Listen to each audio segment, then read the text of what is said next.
Oh, ito yung engrave, yung matapos na siya. Yan. Kung kayong gumawa ng mga tsapa, ayan, transformer type. Oh. Engrave yan, di basta liner.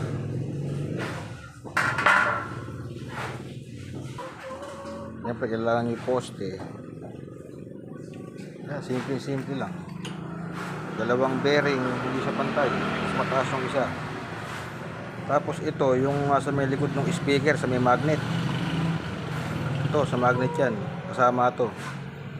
Ito naman, hanggang dito, yung bareta ng motor.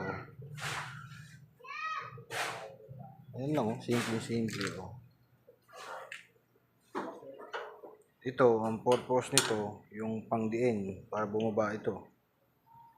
Tapos, ito naman, ito yung magpapaikot dito.